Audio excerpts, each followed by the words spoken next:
Alors, bonjour à tous. Suite à une erreur technique, nous réenregistrons l'introduction de cette conférence, d'où le changement de tenue en cours de conférence, et pour que vous compreniez un petit peu le nouveau format de ce cycle des conférences Gaïa. Donc, bonsoir, bonjour à vous tous et à vous toutes. Merci d'être là. Donc, on va commencer par se présenter, Laetitia et moi. Donc, nous sommes toutes les deux les organisatrices de ces conférences Gaïa. Donc, moi, je suis Charlotte Francesia. Je suis chercheuse en écologie à l'Office français de la biodiversité et membre de deux associations qui ont à cœur de mettre en avant les femmes scientifiques, Femmes et Sciences et Homeward Bound. Et donc, moi, je suis Laetitia Blanc, enseignante en SVT en lycée, et je suis une ancienne chercheuse en écologie au Centre d'écologie fonctionnelle et évolutive de Montpellier, où je travaillais sur le lynx boréal. Alors, on va vous présenter vite fait pourquoi est-ce qu'on a monté ces conférences scientifiques à la base. Alors, c'est parce que pour nous, la science, c'est un peu la base sur laquelle doivent se reposer nos réflexions et les décisions pour construire le monde de demain. Et en fait, jusqu'à présent, on avait invité uniquement des femmes scientifiques à présenter leurs travaux. Et pour ce cycle de conférences, on change un petit peu le format et on accueille un chercheur et une chercheuse. Alors, pour nos habitués qui nous avaient suivis jusqu'ici, pourquoi est-ce qu'on a changé le format des conférences? Eh bien, c'est l'arrivée de mon petit garçon, il y a 9 mois, qui nous a fait réfléchir un petit peu sur ce choix de ne présenter que des femmes pour améliorer leur visibilité dans le grand public. On en est venu à la conclusion que finalement, les jeunes hommes devaient eux aussi avoir des modèles masculins auxquels se référer, qui prônent cette parité qui nous tient tellement à cœur et qui a fait qu'on a monté les conférences Gaïa. Donc nous souhaitions cette fois-ci entendre la voix des hommes dans ces conférences, de nouveaux modèles qui affichent leur soutien aux travaux de leurs pairs féminines. On relance donc un deuxième cycle pour 2021 avec 3 conférences dont les prochaines dates seront indiquées sur notre page Facebook et sur notre site web que l'on mettra en commentaire de cette vidéo YouTube. Et ce cycle se fait en partenariat avec l'antenne Femmes et Sciences de Montpellier. Donc, on les remercie chaudement pour leur soutien. Et donc aujourd'hui, on a le grand plaisir d'accueillir Éric Josselin et Agnès Lèbre, qui sont enseignants-chercheurs en astrophysique. Ce sont des spécialistes des étoiles et on va donc partir avec eux pour mieux comprendre les phénomènes physiques qui nous font souvent rêver depuis notre planète Terre. Alors, tout d'abord, on va donner la parole à Éric, puis lui la donnera à Agnès. Et ensuite, nous prendrons le temps d'échanger avec eux en fonction de vos réactions et questions. Donc voilà, je laisse la parole à Éric et à Agnès. Merci beaucoup. Donc, vous avez en haut une représentation du système solaire à la même échelle. Hein. Et donc, l'étoile elle-même à peu près en taille la distance Soleil-Jupiter et la perte de masse engloberait l'ensemble du système solaire. Donc, on est sur un phénomène alors, qui n'est pas violent en termes de vitesse, mais qui est impressionnant en termes de quantité de gaz éjecté et d'occupation sur la voûte céleste. On aura l'occasion probablement d'en reparler. Alors, comment est-ce qu'on fait cette recherche? Donc, en ce qui me concerne, donc, moi, j'ai commencé par faire des observations dans le domaine radio. Je me suis d'abord intéressé au gaz et à la poussière qui se formait dans ce gaz autour de l'étoile. Et puis, pour comprendre les processus, eh bien, on se tourne naturellement à un moment donné vers les étoiles. Donc, on passe du domaine radio au domaine visible. Donc là, vous avez une représentation du télescope Bernard-Liot au pic du Midi sur lequel Agnès et moi travaillons. Et puis, quand on a des observations, eh bien, il faut les interpréter. Et donc, interpréter ces observations, c'est étudier comment le rayonnement interagit avec la matière. Donc, basiquement, ça veut dire quoi? Ça veut dire que l'étoile va émettre du rayonnement, donc lié entre autres aux réactions nucléaires qui ont lieu au cœur de l'étoile. Ce rayonnement va se propager jusqu'à atteindre les couches superficielles de l'étoile. Et dans les couches superficielles, le rayonnement va interagir avec des atomes, des molécules, et donc va être absorbé, diffusé, va être éventuellement réémis par ces atomes et ces molécules. Et au final, eh bien, on va avoir à la sortie un spectre, donc une sorte de code barre de l'étoile qui sera sa carte d'identité. Et c'est ce code barre qu'on va essayer d'interpréter en termes de paramètres physiques. Et on vous donnera quelques illustrations au cours de cette présentation. Et donc, pour interpréter ce code barre, donc on doit faire appel à des notions de physique un peu génériques. Hein. Et il y a une femme qui est vraiment pionnière dans ce domaine, et c'est d'elle dont j'ai décidé, moi, de vous parler, c'est Cecilia Payne. Alors, c'est un grand nom de l'astrophysique, mais malheureusement assez peu connu du grand public. Donc, Cecilia Payne, pour resituer le contexte, donc, ces spectres, donc ces codes barres des étoiles, ils sont découverts au XIXe siècle. Donc, on découvre d'abord le code barre du Soleil, c'est un Allemand, von Fraunhofer, qui le découvre au tout début du XIXe siècle. Et puis, partant de là, on va pointer les télescopes et les spectroscopes sur d'autres étoiles, et on va se rendre compte que les spectres sont extrêmement diversifiés. Et donc, quand on se retrouve devant une telle variété de données en astrophysique, la première chose qu'on cherche à faire, enfin, en astrophysique et en sciences en général, c'est de faire une classification. Et cette classification, eh bien, elle va se faire au départ à l'observatoire de Harvard. Et à l'observatoire de Harvard, eh bien, ce travail, il est fait par des femmes. Pourquoi? Pour une raison très basique, c'est que faire travailler des femmes, ça coûte beaucoup moins cher à l'époque que de faire travailler des hommes. Et donc, on embauche des femmes, et vous voyez ici une représentation de ce que ça donnait. L'appellation harem n'est pas de moi, hein. On appelait concrètement l'ensemble de ces femmes qui travaillaient pour le directeur de l'observatoire qui s'appelait Pickering, le harem de Pickering. Et dans ces femmes, il y en a une, vous voyez ma souris? Donc celle-là, Annie Jump Cannon, qui a été la première à comprendre que ces spectres devaient contenir une information de température et va classer ces spectres. Mais n'est pas encore en mesure complètement de déterminer la correspondance parfaite entre la forme du code barre, on va dire, et la température de l'étoile. Donc, ces femmes, vous les voyez ici travailler dans le laboratoire de l'observatoire de Harvard, hein, donc femmes très studieuses. Et une femme va les rejoindre, donc la fameuse Cecilia Payne, dont je voudrais vous parler. Donc, Cecilia Payne, elle est née au tout début du XXe siècle, hein, en Grande-Bretagne, et elle va gagner à 19 ans une bourse pour aller à l'université de Cambridge, au départ avec la motivation d'étudier la botanique. Et puis elle va découvrir l'astronomie à l'occasion de conférences qui sont données à l'université de Cambridge. Et comme elle se passionne pour l'astronomie, mais qu'en même temps elle ne peut pas être diplômée à l'université de Cambridge, hein, il faut quand même prendre conscience qu'à l'université de Cambridge, une femme ne peut pas être diplômée avant 1948, elle décide de partir aux États-Unis. Et donc, elle quitte son pays natal pour les États-Unis à l'automne de 1922. Elle va obtenir une femme. Donc, aux États-Unis, il y a des bourses qui commencent à être mises en place pour encourager les femmes à faire de la science. Donc, elle sera la deuxième femme à décrocher donc, une bourse en astrophysique. Donc, Cecilia Payne, vous la voyez ici avec deux collègues à l'observatoire, donc juste après son arrivée. Et donc, elle va travailler dans ce cercle, j'allais dire dans ce harem bien mal nommé. Et donc, elle va soutenir sa thèse. Et sa thèse est un modèle vraiment en sciences. Hein. D'ailleurs, ça a été considéré comme la meilleure thèse en astrophysique du XXe siècle, avec 3 résultats absolument remarquables. Le premier résultat, c'est qu'elle établit quantitativement la correspondance entre le type spectral, donc la forme du code barre de l'étoile, et la température.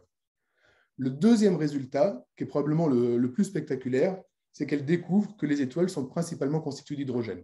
Et quand on dit les étoiles, c'est la première d'entre elles, le Soleil. Le Soleil est principalement constitué d'hydrogène. Et la troisième conclusion, c'est que les autres étoiles étant elles-mêmes aussi principalement constituées d'hydrogène, eh bien, l'univers est chimiquement, l'univers, du moins notre galaxie, est chimiquement à peu près homogène. On rencontre la même composition chimique, quel que soit l'objet que l'on observe dans notre galaxie. Et donc, elle soutient cette thèse avec ses 3 résultats majeurs en 1925. Et il y a son président de jury, Henry Russell. Donc, pour ceux qui sont fans d'astronomie, c'est le R du diagramme HR, donc le diagramme de classification des étoiles, qui lui annonce que sa conclusion est complètement absurde. Pourquoi? Parce que le Soleil s'est formé à partir d'un nuage de gaz qui a donné naissance également aux planètes. Et donc, il était naturel à l'époque de penser que le Soleil avait la même composition chimique que la Terre. La Terre est principalement constituée de silicium et d'oxygène, et donc le Soleil doit être constitué principalement de silicium et d'oxygène. Et donc, Henry Russell lui dit, surtout, ne publiez pas vos résultats. Et elle va se soumettre à la décision de son président de jury. Henry Russell va reprendre ses travaux, aboutir exactement à la même conclusion, mais lui, ça lui prendra 4 ans de plus, et c'est lui qu'on va créditer de la découverte. Donc, Cecilia Payne ne se décourage pas pour autant. Donc là, je vous donne juste pour illustration 2 figures extraites de sa thèse. Hein. Et pour ceux qui ont l'occasion de voir des publications scientifiques, ce qui est remarquable, c'est la modernité dans la façon de représenter les données. On est sur quelque chose qui est complètement équivalent à des publications contemporaines. Donc, à gauche, vous avez donc la correspondance entre la température en ordonnée et le type spectral, donc la forme du code barre en abscisse, donc les étoiles qui ont des températures qui vont grosso modo de 3000 degrés à 35 000 degrés pour les plus chaudes. Et à droite, donc la figure qui montre pourquoi le code barre varie en fonction de la température des étoiles et assez peu finalement en fonction de la composition chimique.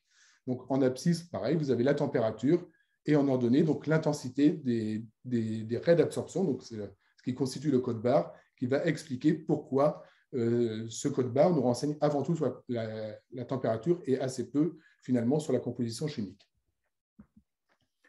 Donc voilà ce que donne le harem de Harvard, mais cette fois sans Pickering. Hein. Donc Cecilia Payne, vous la voyez ici, donc siéger au centre de ce harem. Et elle va vraiment devenir le leader dans son domaine. Hein. Donc d'abord, comme je le disais, elle est reconnue. Alors, il faut attendre les années 50 pour que Otto Struve, l'un des plus grands astrophysiciens européens, déclare que sa thèse est la thèse la plus brillante jamais écrite au XXe siècle.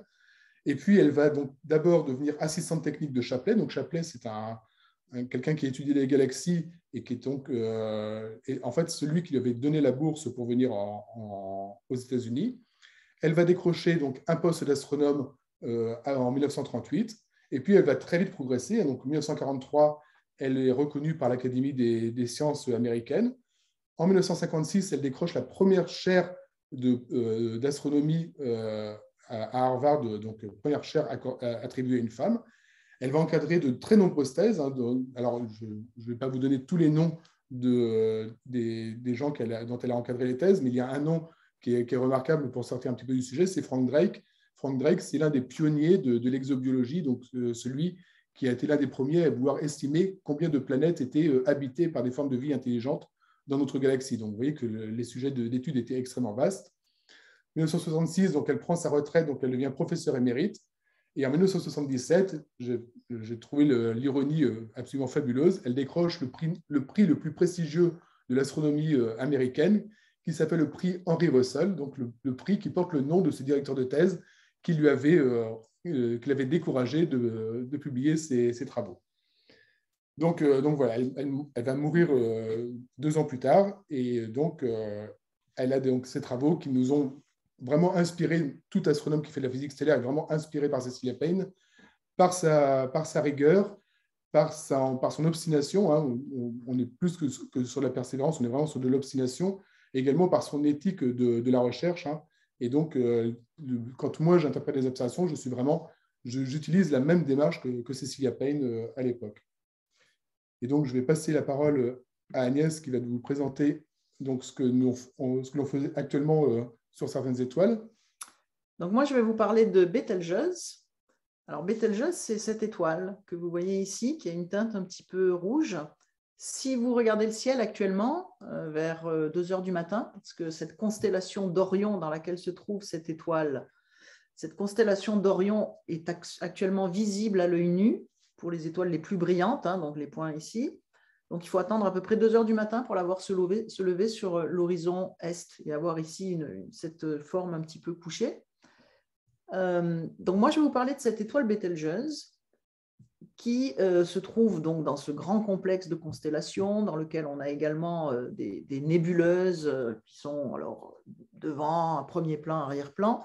Mais cette étoile Betelgeuse, ce qu'elle a de particulier, c'est que c'est une étoile qui est très massive, ce qu'on appelle une supergéante rouge, plus massive que le Soleil, elle est plus grosse que le Soleil aussi, et elle a une fin de vie annoncée comme ce que l'on appelle une supernova. Alors, par contre, quand, il n'y a aucun astronome sur la planète qui est capable de vous dire quand. Donc, une supergéante rouge, et celle-là, donc Betelgeuse, elle se situe à 700 années-lumière, donc c'est extrêmement loin. L'année-lumière, vous savez que c'est la distance que parcourt la lumière dans le vide pendant une année. Donc, c'est des milliards de kilomètres. Son rayon, c'est 900 fois le rayon du Soleil. Donc, c'est une étoile vraiment beaucoup plus grosse que le Soleil. Et sa masse, c'est 15 fois la masse du Soleil. Ça fait partie des étoiles les plus grosses, les plus massives que l'on peut observer, mais ce n'est pas la plus grosse et la plus massive. Vous avez ici... Il faut que je mette mes lunettes pour pouvoir voir ce qu'il y a. Voilà, Betelgeuse est ici, à peu près au milieu. Donc, vous avez des étoiles plus petites. Le Soleil, par exemple, c'est cette espèce de pixel qui serait le tout premier ici. Donc, vous avez beaucoup d'étoiles entre le Soleil, qui n'est pas non plus la plus petite des étoiles. Hein. On pourrait continuer encore cette échelle de correspondance, mais là, on sera en dessous du pixel, on n'y verrait plus rien. Et puis, au-delà de Bételgeuse, vous avez encore des étoiles plus grosses que Bételgeuse, comme Mu-Céphée, VXCéphée, j'arrive pas à voir, et VYCMA. Voilà, VYCMA. Donc, c'est quand même parmi les plus grosses étoiles. C'est une étoile qui est bien évidemment dans notre galaxie, Bételgeuse.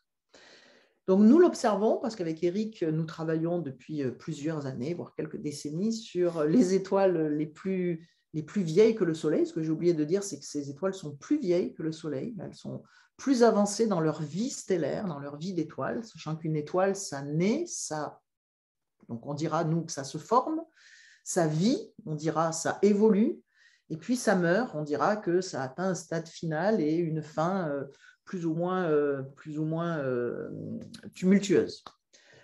Alors, donc c'est ce que l'on étudie, nous, avec Eric. Et sur cette étoile, qui n'était pas connue pour avoir des processus physiques extrêmement nombreux et complexes, ce qu'on voit ici, notamment, c'est, on va dire, la variation de son éclat, même de son éclat visuel. Et sur l'ordonnée ici, plus ce nombre est petit, on veut dire plus l'étoile est brillante. Donc tous les points supérieurs, c'est les points ou les dates, parce qu'en bas, on a le temps, c'est les dates où l'étoile était la plus brillante. Et vous voyez, ça va entre 0,1 et 0,6. Ce n'est pas une très forte amplitude. Moi, les autres étoiles, vieilles étoiles que j'étudie, elles ont des amplitudes de variation qui vont éventuellement sur 5 unités ou 8 unités. Vous voyez que là, on est à 0,4 unités en termes d'amplitude. Donc, c'est tout petit. On pourrait presque, si on n'avait pas cette résolution, on pourrait presque se dire que c'est une étoile qui est stable dans son éclat. Et ce qui s'est passé en 2019, fin 2019, et même un petit peu avant, on aurait peut-être pu un petit peu s'alerter, mais en 2019, à l'hiver, hop, on a observé une chute de son éclat. C'était même visible à l'œil nu. On se rendait compte, quand on voyait la constellation d'Orion dans le ciel, que Bételgeuse, elle semblait vraiment beaucoup moins brillante qu'à l'habitude, qu'un an auparavant ou quelques mois auparavant. Et depuis, bien évidemment, Bételgeuse, son éclat est remonté. Son éclat est remonté, donc il y a eu une réaugmentation de son éclat, mais il y a eu ce drop, donc cette chute un petit peu dans son éclat, que les astronomes du monde entier se sont vite escrimés à essayer d'interpréter et ont essayé de braquer aussi tous les télescopes disponibles sur cette étoile. Alors nous, cette étoile, on était en train justement de l'étudier et de l'étudier sous un angle un petit peu particulier qui est un petit peu novateur et qui a à peu près 15 ans, on va dire, dans l'histoire de l'astrophysique. C'est ce qu'on appelle le magnétisme des étoiles. Jusque dans les années 2000, la seule étoile que l'on avait parfaitement étudiée pour comprendre le fait qu'elle abritait un champ magnétique à sa surface, c'était le Soleil.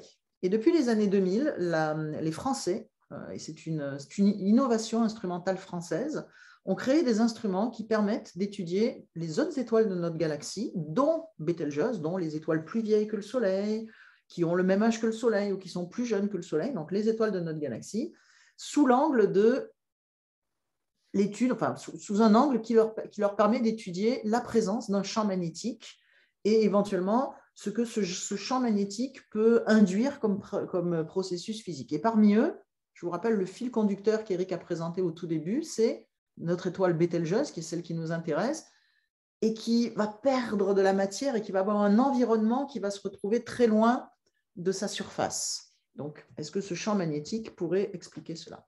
Alors, la technique sur laquelle les astronomes, et notamment les astronomes français, c'est surtout des équipes de Toulouse qui ont mis au point cette instrumentation. Donc, la technique sur laquelle ils se sont basés, c'est ce qu'on appelle la polarimétrie. C'est un principe qui était connu et dont notamment un astronome français du nom de François Arago, au début du 19e siècle, a mis ça en avant pour étudier les étoiles. Alors, vous avez compris qu'on étudie la lumière des étoiles. Avec des télescopes, on peut l'étudier, cette lumière, quantitativement, en comptant les photons qui nous parviennent de l'étoile. On peut l'étudier avec le code-barre dont Eric vous a parlé. Pour ça, on fait de la spectroscopie. Et avec la polarimétrie, on va essayer d'étudier la lumière des étoiles sur la particularité qu'elle peut avoir de se propager dans une direction ou dans un plan particulier entre l'étoile et nous. Et ça va nous faire permettre d'avoir deux types d'informations sur les étoiles que l'on observe avec cette technique. La première, c'est est-ce qu'il y a ou pas un champ magnétique à la surface de cette étoile? Et si oui, est-ce qu'il est intense ou pas, etc. Est-ce qu'il est stable? Est-ce qu'il est variable? Et la deuxième, ce qui nous a beaucoup passionné ces derniers mois avec Eric, c'est de pouvoir mettre en évidence des asymétries à la surface de ces étoiles. Il faut savoir que ces étoiles, elles sont pour nous très loin. Hein. L'étoile Bételgeuse, je crois que c'était mentionné dans une précédente image, c'était 700 années-lumière. Donc, c'est très, très loin. Donc, on n'arrivera jamais avec un télescope à pouvoir imager l'étoile parfaitement, comme on peut le faire sur finalement la seule étoile que l'on sait très bien imager, qui est le Soleil, parce que le Soleil, c'est l'étoile la plus proche de nous, observateurs sur Terre. Eh bien, quand même, on utilise des instruments derrière lesquels on va venir ici coller ce qu'on appelle un polarimètre, donc cette instrumentation inspirée de François Arago. Donc, cet instrument, c'est le télescope de 2 mètres, que l'on appelle aussi le télescope Bernard-Liot, qui se trouve au sommet du pic du Midi, dans les Pyrénées. C'est le plus grand télescope optique qui est présent sur le sol français. Ce n'est pas du tout le plus grand, par contre, qui est présent sur la planète. Hein. Il y en a maintenant des tailles beaucoup plus grandes, donc 2 mètres de diamètre pour le miroir. On a aujourd'hui des télescopes qui ont des miroirs de taille 8 mètres, voire un petit peu plus, et on construit actuellement le plus grand télescope, l'extrêmement grand télescope au Chili, qui devrait avoir une taille équivalente de 36 mètres. Donc, c'est un petit télescope dans le panorama de tous les télescopes auxquels les astronomes français et internationaux ont accès, mais pour nous, en France, sur le sol, c'est le plus grand. Voilà. Et donc, il a été parmi les plus compétitifs pendant longtemps. Ce que je montre ici, c'est finalement donc, 2 informations de la surface d'étoiles. À gauche, c'est le Soleil, parce que le Soleil, étoile la plus proche, on peut l'imager avec des télescopes dédiés, des télescopes solaires qui sont faits pour observer cette étoile très brillante parce que très proche qu'est le Soleil, le jour, bien évidemment. Et ce qu'on voit, c'est que la surface, ou en tout cas ce petit bout de la surface du Soleil, n'est pas quelque chose d'homogène. On voit qu'on a des petites structures. Hein. En fait, c'est comme un bouillonnement continuel à la surface du Soleil, ce qu'on appelle de la convection, comme quand on fait bouillir de l'eau dans une casserole, on a des bulles qui se forment. Hein. Donc, c'est en fait des petites bulles de plasma qui ont des mouvements ascendants, descendants, refroidissants, etc. Et donc, sur Bételgeuse, à droite, ce n'est pas une observation, c'est une simulation. C'est-à-dire qu'aujourd'hui, on est très fort en simulation numérique avec des programmes numériques qui sont extrêmement développés, dans lesquels on peut mettre tous les ingrédients physiques que l'on connaît ou que l'on suppose, et on peut en obtenir une représentation d'une étoile dont on n'arrivera jamais à observer avec une telle résolution un élément de sa surface. Et sur Bételgeuse, ce que l'on voit, c'est qu'on a également une surface qui n'est pas homogène, qui présente aussi des granules, un petit peu comme à la surface du Soleil, mais des granules qui sont beaucoup plus gros. Hein. On pourrait penser que ça, c'est un gros granule. En dessous, il y en a un autre, etc. Donc, on n'est pas sur les mêmes échelles spatiales que sur le Soleil. On a des structures beaucoup plus grandes. On n'est pas non plus sur les mêmes échelles de temps, parce que la durée de vie de ces granules, ça va être plusieurs mois, voire plusieurs années. Au niveau du Soleil, c'est 5 à 10 minutes. Et donc, voilà ce qu'on arrive à faire de mieux aujourd'hui avec des gros calculateurs. Et donc, la polarimétrie, dont je vous ai un petit peu parlé, nous permet également d'avoir une information reconstruite de la surface de l'étoile. Donc, c'est la colonne de gauche. Ce sont des informations de polarimétrie qui utilisent la polarimétrie avec le télescope Bernard-Liot, donc le fameux 2 mètres qui est au pic du Midi, et qui nous permet de voir une représentation de la surface de Bételgeuse. Et on arrive à la comparer avec d'autres observations. Alors, encore une fois, ce n'est pas non plus une image, ce n'est pas une photographie de la surface de l'étoile, hein, c'est l'hémisphère observable de l'étoile, reconstruite souvent avec l'aide encore d'un modèle physique. Et on voit sur des dates à peu près comparables d'observation que par la spectropolarimétrie, on met en évidence effectivement des asymétries, donc une surface non homogène avec des zones plus brillantes, d'autres zones un petit peu plus sombres. Et l'observation, la meilleure observation que l'on peut avoir à la même date, met également en évidence un disque ou un hémisphère qui n'est pas homogène, avec également ici un surplus de brillance sur cette partie, la partie gauche. Et ici, c'est une deuxième observation à une autre date, où on voit même que l'observation ici a plus ou moins tendance à nous révéler que l'hémisphère, il n'est pas vraiment, l'hémisphère observable, il ne serait même pas forcément complètement sphérique. Et donc, j'en reviens toujours à Bételgeuse et à ce problème de perte d'éclat qui a eu lieu pendant à peu près 6 mois, donc entre novembre 2019 et février 2020, où là, février 2020, l'étoile avait retrouvé son éclat à peu près pratiquement stable. Il a fallu expliquer ce qu'il s'était passé. Et ce qu'il s'était passé, c'était déjà que, sachant qu'à la surface de Bételgeuse, il n'y a pas une structure homogène, il y a au contraire cette structure avec ces granules, ces cellules de convection bouillonnantes, eh bien, on pense que l'une d'entre elles s'est détachée, s'est éloignée de l'étoile progressivement, s'est refroidie en s'éloignant et peut-être a condensé des petits grains de poussière, des choses comme ça, et ce qui a placé sur la ligne de visée entre l'observateur et l'étoile ce nuage de particules froid et donc opaque qui est venu masquer une partie du disque de Bételgeuse, ce qui fait que les observations de son éclat s'en sont trouvées affectées. L'étoile paraissait de fait moins brillante que ce qu'on avait l'habitude de voir. Ce que vous avez donc ici, ce sont des observations de Bételgeuse faites par un jeune chercheur français extrêmement brillant qui s'appelle Miguel Montargès, qui aujourd'hui travaille sur l'Observatoire de Paris. Donc, c'est l'observation de Bételgeuse en janvier 2019, donc 6 mois avant cette perte d'éclat qui a beaucoup interrogé la communauté scientifique. Et ici, c'était pendant cette perte d'éclat. Et c'est donc Miguel Montargès qui a expliqué, par ses observations, par les modèles associés, ce scénario de nuages, de poussière qui était venu se placer entre l'observateur et l'étoile en occultant donc une partie et en bloquant une partie de sa lumière, faire paraître Bételgeuse moins brillante qu'elle n'était. Et je ne sais pas si ce n'est pas terminé ici. Je repasse la parole à Eric. Et donc, on s'est demandé lequel de nous deux aurait le dernier mot dans cette présentation. Et puis finalement, on s'est mis d'accord, ce sera Cécilia Payne qui aura le dernier mot. Et donc, là, on a une très belle citation de Cécilia Payne qui nous rappelle que si on fait de la recherche pour avoir de l'argent ou pour gagner de la célébrité, c'est mal barré. Il y a plein de moyens qui permettent d'y arriver beaucoup plus facilement. Et donc, finalement, quand on veut faire de la recherche, ce qui a été notre cas à tous les deux et à tous les chercheurs présents, c'est qu'on le fait avant tout parce qu'on veut élargir notre horizon de connaissances. On veut avant tout faire progresser le savoir et puis avoir cette satisfaction d'avoir compris des choses que d'autres n'avaient pas compris avant. Et que, comme disait Cécilia Payne, si vous obtenez cette récompense, vous n'en demanderez pas d'autre. Voilà. Et on vous remercie pour votre attention. Quelle belle phrase de fin. On arrête le partage. Ouais. Merci. C'était parfait. Parce qu'on est à peu près dans les temps que vous nous aviez donnés. C'est parfait. Du coup, on vous invite à poser vos questions dans la partie du chat si jamais vous n'avez pas eu le temps pendant la présentation, donc en activant la petite bulle qui est en bas de l'écran. Et en attendant, on va peut-être commencer avec les nôtres, peut-être pour lancer. Alors moi, j'avais une petite question concernant les travaux de Cécilia Payne. Donc déjà, dans un premier temps, je voulais savoir à quel moment est-ce que vous avez connu Cécilia Payne? Est-ce que ça s'est fait pendant vos études? Est-ce que c'est en étant chercheur que vous avez découvert cette femme scientifique? J'étais déjà chercheur. Donc moi, comme je l'ai mentionné très rapidement, moi j'ai commencé comme radioastronome, donc j'étais vraiment un observateur pur. Et donc ça, c'est quand je me suis vraiment intéressé aux techniques d'interprétation, de modélisation des spectres, parce que j'ai un côté un peu radio-bibliothèque, on va dire, j'aime bien remonter un peu aux travaux, à la source des choses. Et donc, je suis tombé très naturellement sur les publications de Cécilia Payne. Et puis, en regardant d'abord ces travaux, donc, ils m'ont impressionné. Et puis, en réalisant que c'est 1925, je me dis, il n'y a quand même pas beaucoup de femmes qui ont marqué la recherche, dont le nom est resté connu à cette époque-là.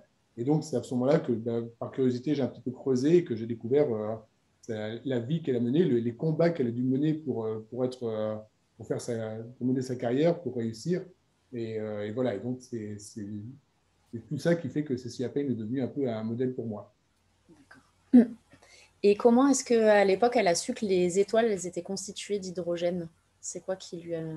Alors, en fait, Cécilia Payne, donc, là où elle est, j'aurais pu le mentionner tout à l'heure, là où elle était vraiment révolutionnaire, c'est qu'en fait, elle a appliqué donc, un tout nouveau domaine de la physique qui venait d'émerger, qui est la physique quantique.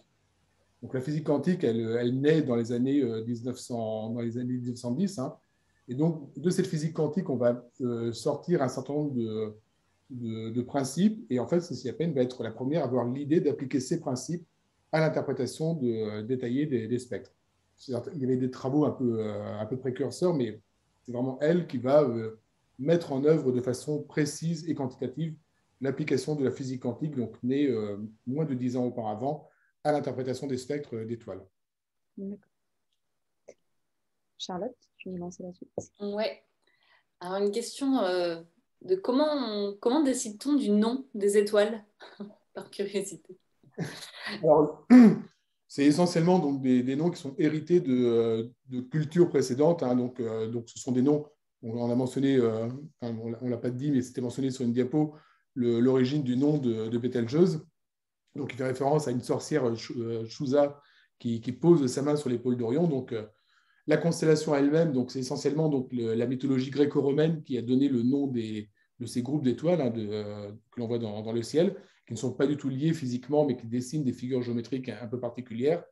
Et puis l'astronomie gréco-romaine est reprise et prolongée par l'astronomie arabe au Moyen-Âge. Et donc là, ce sont les astronomes arabes qui vont associer ces mythes gréco-romains à leurs propres mythes et donc vont donner des noms d'étoiles. Alors, soit certains noms d'étoiles sont simplement des traductions des noms, de la position dans les constellations. Hein.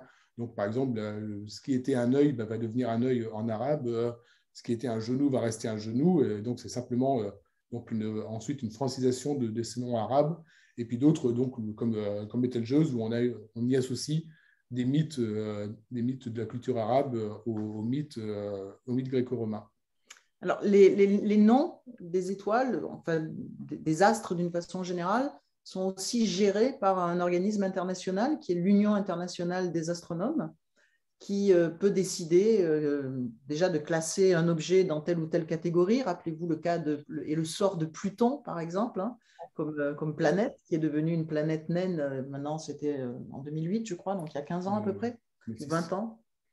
2006, bon, on va dire une quinzaine d'années. Donc, on a cette instance internationale qui fait un petit peu l'arbitre dans les nominations.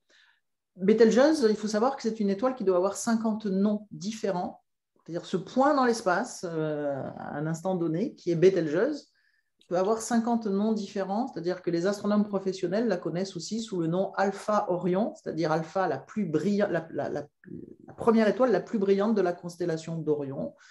Elle peut avoir un nom de code HD et puis un numéro parce qu'elle est codée dans un catalogue d'un astronome célèbre qui s'appelle Henry Draper et toutes les étoiles ont un numéro, il y en a donc des milliers, etc. Donc voilà, le nom public le plus célèbre, c'est peut-être Bételgeuse, mais il y a 48 autres noms, 49 autres noms au moins pour cette étoile. Et c'est la même chose pour plein d'autres étoiles.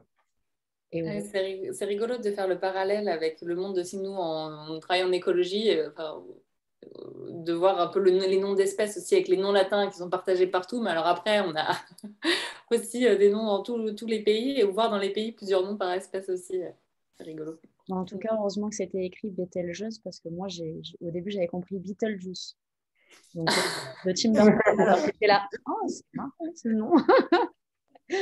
D'autres mythologies. C'est ça. Récente. C'est ça. Est-ce qu'on sait aujourd'hui, à un moment vous avez parlé des planètes qui hébergent la vie, est-ce qu'on sait aujourd'hui combien il y en a ou quel pourcentage ça représente à peu près les planètes qui hébergent de la vie? Alors, Eric a justement mentionné le fameux Frank Drake, qui a fait sa thèse avec Cécile Payne. Et donc, c'est lui justement qui est à l'origine d'une équation célèbre qui permet, par considération statistique et par la somme des connaissances que l'on a aujourd'hui sur notre galaxie, les étoiles, et puis les premières exoplanètes même que l'on a découvertes, qui permet d'arriver à un nombre. Et donc, c'est Eric qui va vous donner la solution. Alors, si on pousse l'équation jusqu'au bout, calculer le nombre de planètes habitées par des civilisations intelligentes capables de communiquer avec nous, d'après l'équation de Drake, on arrive à quelques planètes dans notre galaxie. Donc, je crois que le facteur, il est entre 3 et 5 suivant les derniers paramètres que l'on prend. Ce que l'on sait actuellement, c'est que entre 10 et 25% des étoiles ont un cortège planétaire.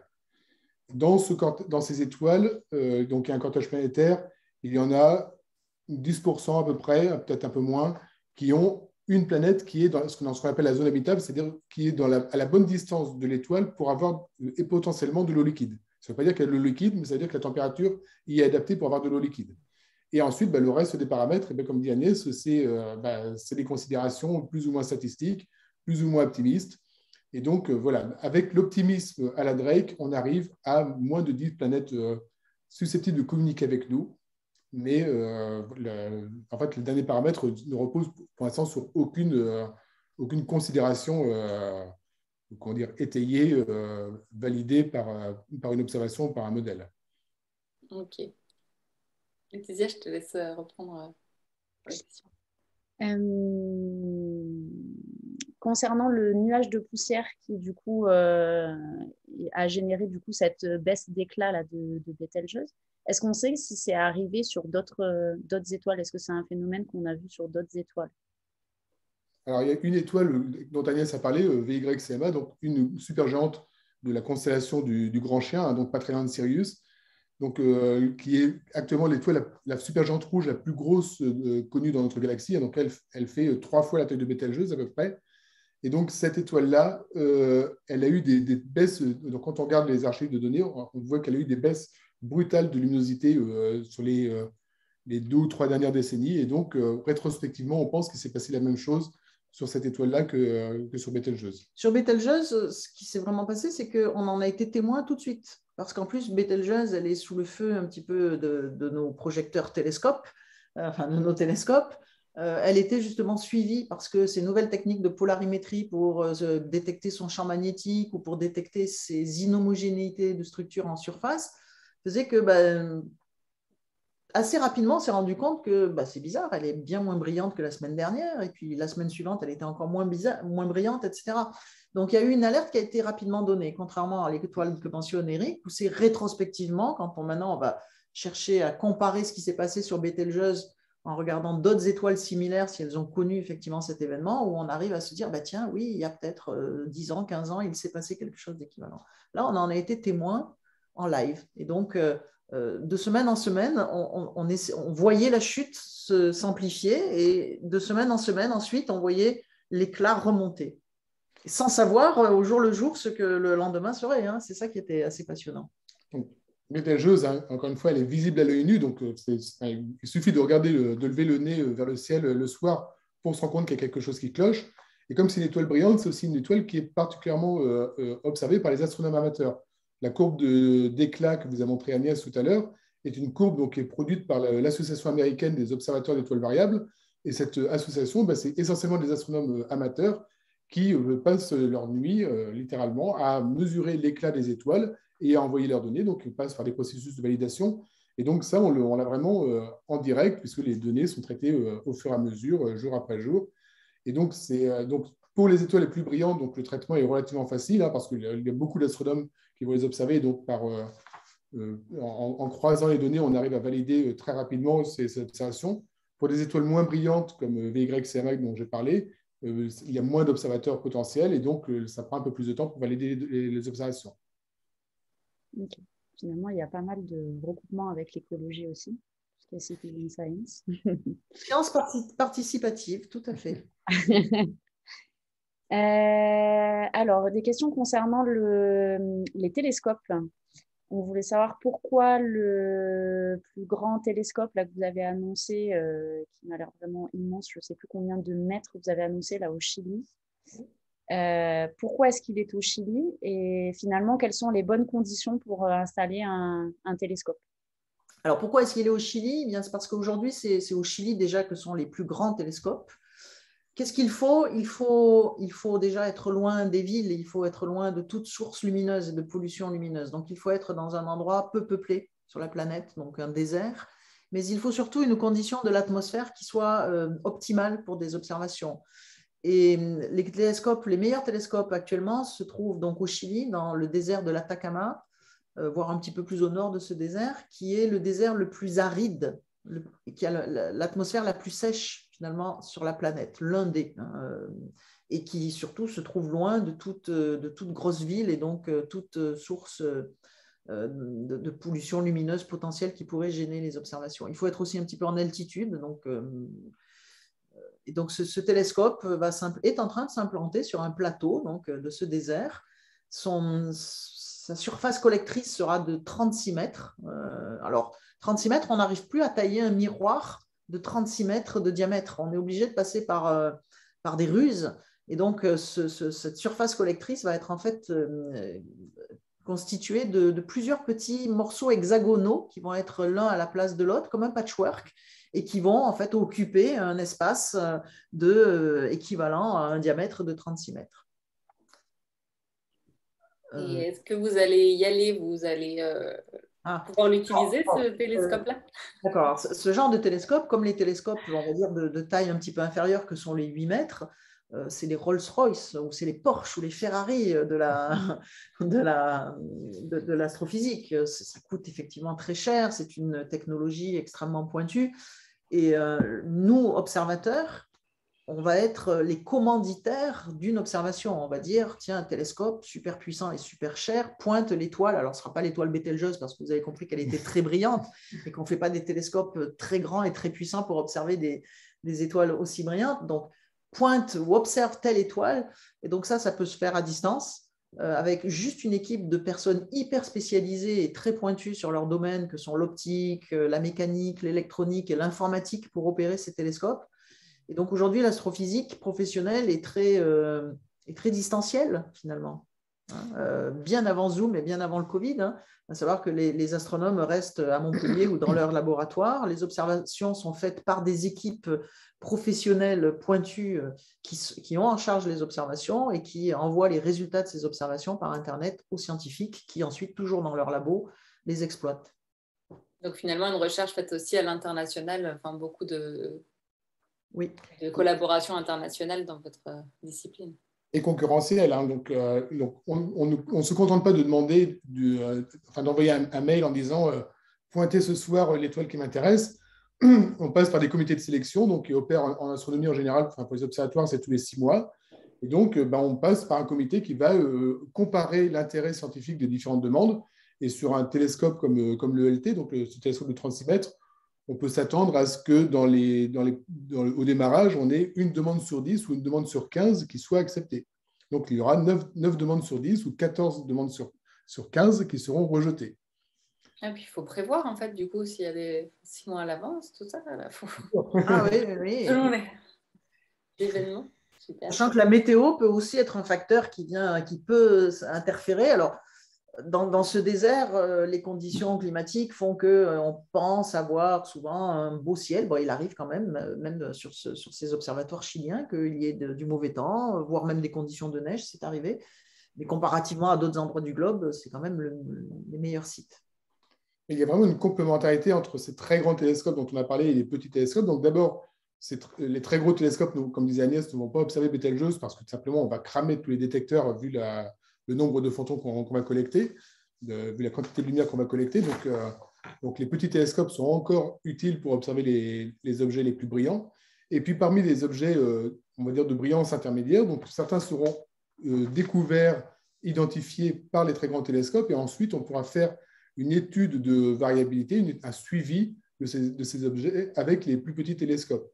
Le coût et la difficulté à obtenir du temps d'observation sur un très gros télescope font qu'en général, on obtient une observation pointée sur un objet intéressant. Et ensuite, si on veut vraiment l'étudier en profondeur, le suivre, et on doit se rabattre sur des télescopes de taille inférieure. C'est intéressant cette complémentarité aussi parce qu'on voit, vous avez parlé aussi de l'importance d'une association américaine. J'imagine qu'il y a pareil en France des associations, un peu de sciences participatives finalement qu'on va retrouver et qui vont eux aussi participer à la science par le nombre d'observations, de tout ça. C'est rigolo ces deux échelles-là. C'est dans le panorama, il y a une association française des observateurs d'étoiles variables.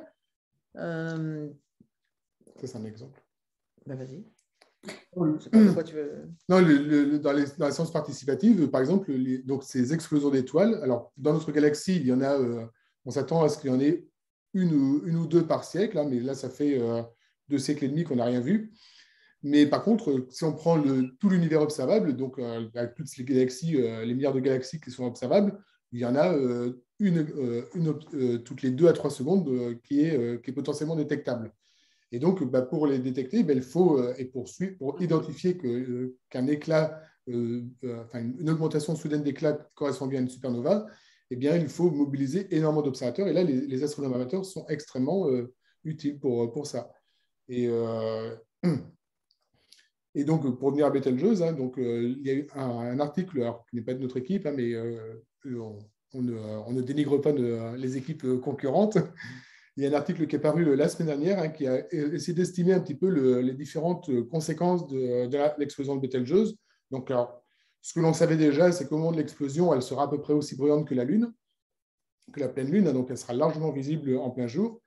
Mais par contre, l'éclat va très rapidement chuter. Mais par contre, l'éjection de gaz, qui sera beaucoup plus violente au moment de l'explosion, va engendrer une nébuleuse, donc, pour ceux qui connaissent, un peu comparable à la nébuleuse du Crabe.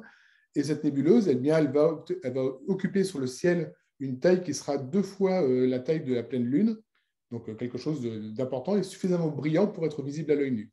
Actuellement, donc, à part la nébuleuse d'Orion, que l'on devine péniblement à l'œil nu, les nébuleuses sont complètement invisibles, hein. Et donc là, on aura une nébuleuse gigantesque qui sera visible en pleine nuit et pendant cette fois plusieurs siècles. Alors, vous allez me dire, c'est facile de faire ce genre de prédiction, on ne sera pas là pour être contredit, mais voilà, c'est ce à Ah, quoi mais la conférence est enregistrée, hein, on leur redemandera dans quelques siècles. Dans un siècle ou deux, on ne la reprendra. Voilà. Et peut-être pour les curieux, on se demandait alors est-ce qu'il y a combien il y a d'observatoires en France et puis est-ce qu'il y en a qui sont ouverts aussi, donc en dehors de clubs amateurs peut-être, de gros observatoires. Est-ce qu'en tant que public, on peut avoir accès à les voir et peut-être des journées, il y a peut-être des choses comme ça ou... Alors, il y a plusieurs observatoires sur le sol français. Il y en a donc 2. Donc, il y a celui qu'on a mentionné, qui est l'observatoire du Pic du Midi, que Eric connaît bien, puisqu'il y a fait un séjour en responsabilité pendant 3 ans. Donc, celui-ci se situe sur un sommet pyrénéen. Et donc, c'est celui qui est spécialisé donc, dans l'observation de la polarisation des étoiles, donc champ magnétique et asymétrie de surface. Un deuxième observatoire qui est peut-être un petit peu célèbre, c'est un observatoire qui se trouve en Haute-Provence, pas loin de Manosque, qui est l'observatoire de Haute-Provence. Voilà, il est tout près. Il est connu, cet observatoire, parce que se trouve là le deuxième grand télescope optique sur le sol français, qui est un télescope, alors, ce n'est pas 2 mètres, c'est 1,93 m, donc il est juste un poil en dessous en taille celui des Pyrénées, sauf qu'il y a eu un instrument associé à ce télescope qui a permis la découverte de l'exoplanète 51 PEG, qui a valu le prix Nobel à Michel Mayor et Didier Queloz, 2 scientifiques suisses, qui, avec cette technologie franco-suisse, ont permis donc de découvrir les premières exoplanètes. Ça, c'est pour les 2 télescopes dans le optique, hein, je dirais. Ensuite, en Sologne, à Nancy, il y a un autre observatoire qui s'appelle l'observatoire de Nancy, dans lequel donc, on a des télescopes radio, donc c'était ce que faisait Eric quand il était petit, de la radioastronomie. Et pour finir, on a encore, donc là, dans les Alpes, un petit peu plus loin, dans les Hautes-Alpes, donc dans le domaine du Dévoluy, le plateau de Bure, sur lequel on va trouver des antennes pour faire également alors, de la radioastronomie, mais dans un domaine de longueur d'onde qui est ce qu'on appelle le submillimétrique, donc qui est un petit peu différent.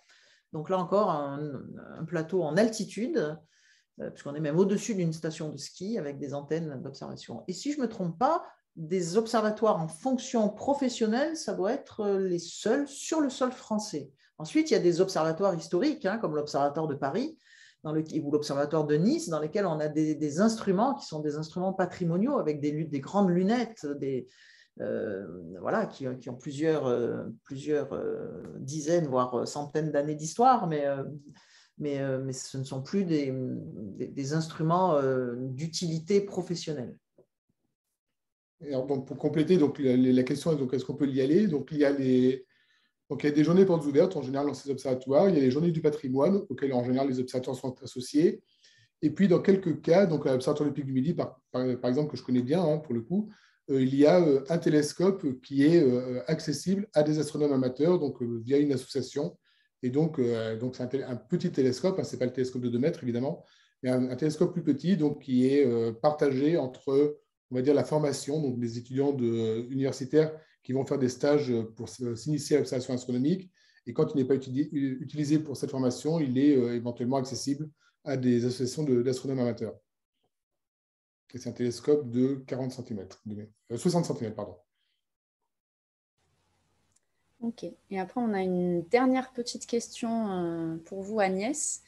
On aimerait savoir du coup comment est-ce que vous en êtes venu à étudier l'astrophysique et est-ce qu'il y a eu beaucoup de femmes avec vous dans vos études et est-ce que vous travaillez avec de nombreuses femmes? Alors, difficile question. Il faut que je me souvienne. Alors, l'astrophysique, dans l'astrophysique, il y a physique. Et pour moi, le coup de foudre, ça a d'abord été avec la physique. Mon premier cours de physique, j'étais en classe de seconde et je me souviens parfaitement que ça a été une révélation et que je me suis dit, je veux enseigner la physique. Voilà. Puis ensuite, on continue. Donc, pour moi, le choix était clair. Déjà, c'était la branche de la physique. Je n'étais pas particulièrement orientée sur l'astrophysique par une passion d'enfant ou d'astronome amateur, pas du tout. C'est un peu par hasard que j'ai pris des options d'astrophysique, encore une fois, plutôt guidée par toujours le contexte physique, et que ça m'a plu de plus en plus, jusqu'à ce que justement je participe à une visite de l'Observatoire de Haute-Provence, dans lequel j'ai pu mettre mon œil derrière un télescope, qui devait être le télescope de 80 cm, je pense, ou 120, je ne sais plus lequel, et j'ai pu observer Saturne et voir les anneaux de Saturne. Et ça, c'est une révélation. Quand on voit ça, c'est vraiment un spectacle. Et ça correspondait en plus, alors c'était pas une visite grand public, c'était une visite avec ma classe et à l'époque je devais être à l'université, donc il y avait déjà un petit contexte scientifique pour expliquer un petit peu tout ça. Donc là, voilà, c'était parti. C'était tant qu'à faire de la physique, autant le faire dans un domaine passionnant, beau, etc. Alors, est-ce qu'il y avait beaucoup de femmes pendant mes études? J'en ai pas trop le souvenir. Donc à l'époque, l'équivalent du master, ça devait être peut-être 20%. Mais quand j'ai commencé en tant qu'astronome professionnel, je me souviens que le pourcentage de femmes astronomes en France était de 30 à 34%. Et aujourd'hui, il est de 25 à 28%. Donc, il a chuté sur les 20-25 dernières années, clairement. Il a décru à peu près de pratiquement 10%, ce qui est énorme. Hein. Les femmes en poste, hein, donc, qui ont un poste permanent dans la recherche française en astrophysique. D'accord. Et c'est La proportion de femmes. Une hypothèse peut-être pour expliquer? Alors, c'est un petit peu plus général. Il faut trouver la racine du problème qui se trouve dans la présence des filles dans les filières scientifiques, donc au niveau des masters, mais même plus avant, au niveau des premières années d'université, et même encore avant, au niveau des études scientifiques du lycée, etc. Et je crois que sur ces dernières années, en tout cas, cette décroissance est avérée à peu près toutes les étapes de la formation, en tout cas depuis le lycée au moins, et ça je ne connais plus pas après en profondeur les études sur les diverses classes du lycée, voire collège et lycée, mais à partir du lycée. Et donc les populations de femmes ou de jeunes filles dans chacune des années étant toujours faibles, forcément le résultat, au terme d'un processus qui est très sélectif, hein, parce que pour pouvoir avoir un poste en France, le processus est très sélectif, la représentation des jeunes femmes est tombée aujourd'hui à 25%. Et puis, alors, il y a effectivement en amont donc, un manque de candidates parce qu'il y a un manque de femmes qui sont formées. Et puis, je pense qu'il y a un facteur, c'est un peu plus difficile à quantifier, mais qui est lié à la raréfaction des postes. Donc, cette raréfaction des postes, actuellement, on est à moins de 10% des docteurs en astrophysique qui obtiennent un poste dans la recherche publique. Et donc, cette raréfaction engendre un recrutement qui est de plus en plus tardif. Quand Agnès et moi, on était recrutés, puisqu'on est à peu près la même génération, on était recrutés à peu près 3 ans après la thèse, 2-3 ans après la thèse. Maintenant, on est recruté 5 ans, 6 ans après la thèse, que ce soit au CNRS ou au Corps des astronomes ou dans les universités. Ça veut dire quoi? Ça veut dire qu'il faut passer les concours pendant 5 ans, 6 ans consécutifs avant d'avoir une chance d'être effectivement recruté. Et il se trouve que pour des questions de vie privée, de grossesse, par exemple, pour les femmes, ça devient un réel handicap parce qu'à un moment donné, vous vous retrouvez avec plusieurs mois de coupure du monde de la recherche parce que voilà, on a une jeune mère parmi nous, donc elle pourrait en parler. Donc, il y a ce décrochage qui intervient forcément, et parce que voilà, à un moment donné, il y a ce choix cornélien entre vie privée et vie professionnelle qui se fait et qui fait qu'on le voit sur les concours, hein, parce qu'Agnès et moi, on a tous les deux fait partie de jurys de concours. La proportion de candidates sur les concours diminue quand on regarde la candidature à thèse plus 1 an, thèse plus 2 ans, thèse plus 3 ans, et arriver à thèse plus 4 ans, thèse plus 5 ans. Là, il y a une vraie diminution du nombre de candidates. Et donc, il y a un biais n'est pas, en tout cas, en ce qui me concernait, qui n'était pas un biais de machiste, hein, mais simplement, quand on se retrouve à devoir comparer des dossiers à 13 ou 5 ou 6 ans, et ben, il n'y a plus beaucoup de femmes qui sont présentes dans les dossiers compétitifs. On espère que de ce côté-là, les choses changeront dans un avenir proche. Ouais. Donc, on va terminer là-dessus. On vous remercie beaucoup pour avoir participé à cette conférence. Et puis, vous avez réussi l'objectif qui était de nous amener la tête dans les étoiles. Et clairement, on y était. Donc, c'était super. Donc, merci à tous ceux qui étaient présents sur la plateforme Zoom d'être là ce soir pour cette première conférence. Merci aussi à ceux qui sont sur Facebook.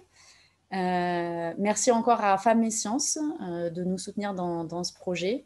Et on est vraiment heureuse de démarrer ce nouveau cycle de conférences automnales. Pensez à en parler peut-être un petit peu autour de vous, à partager nos événements Facebook pour faire en sorte qu'on soit de plus en plus nombreux sur ce cycle de conférences. Pensez aussi que vous pouvez revoir cette conférence sur notre chaîne YouTube, dont on va vous mettre le lien dans le fil de discussion.